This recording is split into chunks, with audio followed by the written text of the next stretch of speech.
Okay, so let's talk about 3 ways to get peace of mind. So one of the things that we need to talk about before we even get into the 3 ways to get peace of mind is knowing that peace of mind comes from within. So when you think about, I need to get into spaces that give me peace, I need to be around people that give me peace. Yes, that is true. And you have to know how to create peace inside yourself. So when those chaotic situations do arise, that peace of mind still exists no matter what.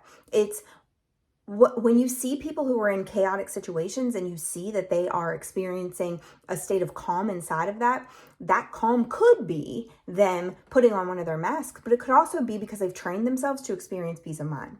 So one of the ways that you get to a space of peace of mind is to self-reflect. So when experiences are happening in our lives, we tend to just go, and do. But the reality of the situation is when we're going and going and going and we're doing and doing and doing, we're suppressing. And when we suppress that experience, or we suppress the emotions that come as a result of it, we're not actually going internal and really reflecting on what it is that we're feeling and why it is that we're experiencing that thing.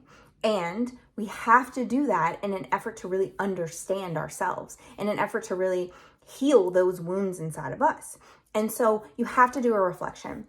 Journaling is a great way to reflect. And so in my experience, like when I went through the last breakup, I did a self-reflection for days, right? When I was dealing with codependency, I did a self-reflection journal for days. If you're looking for a way to self-reflect through healing, this book, Poems to Heal the Dead Things, that I wrote, also has that reflective piece inside of it, because I know how valuable that piece can be.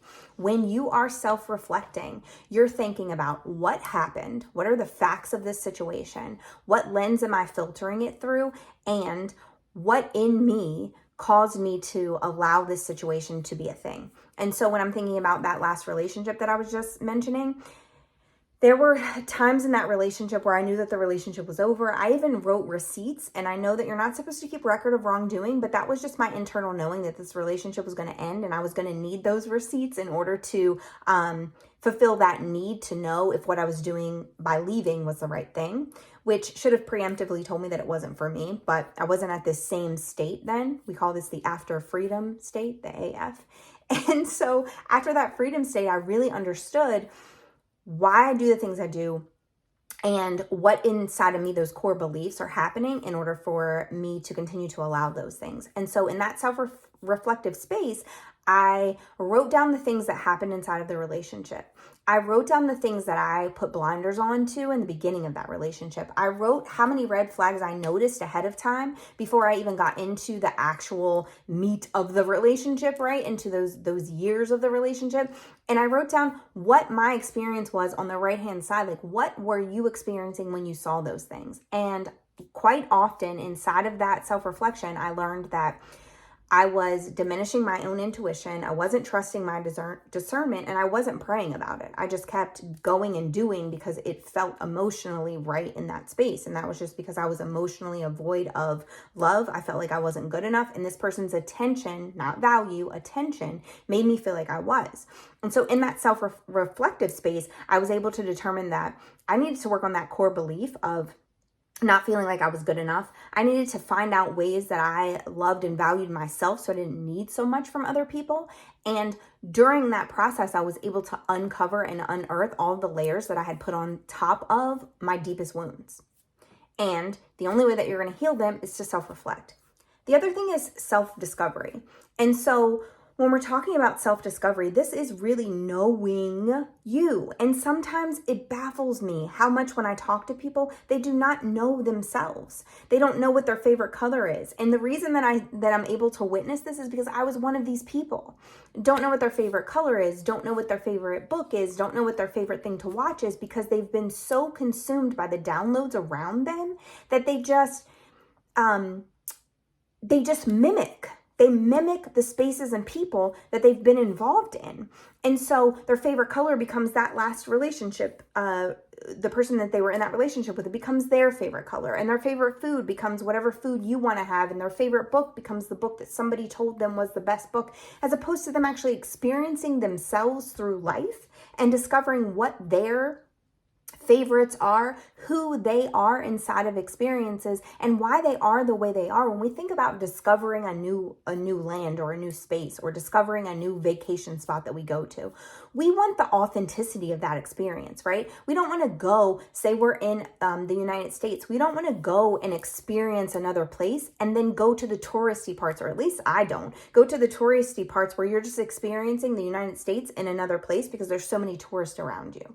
When we go to other lands and other new places, when we discover those places, we're looking for the authenticity inside of that space. Take me to the restaurant that's the hole in the wall that serves the best food. When I went to Jamaica, there was a food cart that was my favorite food that we ate the entire time because it was the authentic Jamaican jerk chicken that I knew that every time I went to that stand, I was going to get the real deal. And so when we're discovering other spaces, that's what we do. We try to unearth the authenticity of that space. And that's what you're doing when you're experiencing self-discovery. You're trying to unearth the authenticity of you. You want to know what inside of you are your gifts and your passions and your experiences, and really give yourself the space to value those things about you, because they aren't downloaded into you for a reason. They weren't put in you as part of your DNA and the person that you are and your personality for no reason. They're there because that's who you are supposed to present yourself as into the world. And if you don't really discover all of those things about yourself, you'll never know any of those things to be able to put them into the world. So you have to reflect. You have to reflect on those past experiences, but you also have to just discover the you that you are now. And you have to do this on a cyclical basis, because you might reflect and you might discover in one space, but then you might get to another space and you might reflect and discover something completely different about yourself. And then the last part is having that divine connection. You have to be able to experience what God says you are and who he says you are inside of your life. And if you are not willing to sit with that and really experience what the calling is that he has on your life, you're going to miss something. So when you have that divine connection, the part of the peace of mind that you gain through that is being able to say, okay, God, we have such a good relationship that I can tell you this thing and not experience shame. I can walk with you through this and not experience any sort of guilt or doubt or any of those things, because I'm following what I know you've planned out for me, and I'm following what you say about me. In the same vein, you're not getting those perspectives from everyone else downloaded into your brain because you filter them through the lens of, what does God say about me? What does God say about this experience? What does he say about my gifting and who I am? So if you really want to gain a sense of peace of mind, I'm going to tell you what these three things have done for me and how it shifted my brain, right? So when I self-reflect about the past, when I walk into new spaces, I can say, is that you dealing from your core belief? Is that you dealing from an old wound? Because I've done the work of reflecting on why I do the things that I do. So it's experiencing the why and then being able to filter through the lens of, I know why I've done it in the past, so now I need to know about it now.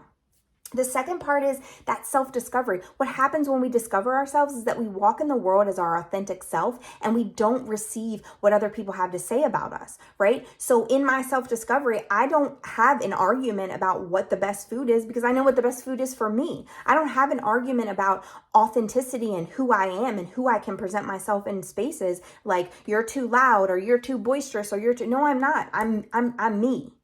And that's who I'm going to walk into this world as. And in that self-discovery, I'm recognizing who I am in the present and how that person is going to exist in her world. And then through that divine connection, I'm able to say, nope, I'm not listening to that because that's not what God told me about me. Nope, I'm not doing that because that's not what God said I'm supposed to walk into my gifting as. So if you really want to experience a true state of peace of mind, I encourage you to do these three things. Sit down with yourself, get alone with yourself, and really experience who you are so that you're able to sift out all of the messaging that you've experienced before, and you can really get to a place of peace of mind. Again, if you'd like a copy of my book to help you during that self-reflection journey, the link is going to be in the description. And also, if you'd like to work with me, you can connect with me on all social media sites, as well as through my website. And remember that the Peace Podcast, which you can get on wherever you receive your podcast, comes out every Monday. If you would, I would love for you to leave a review if you're a listener, so that more people can get their ears tuned into those experiences. I love you guys. Thanks for watching, and I'll see you next time.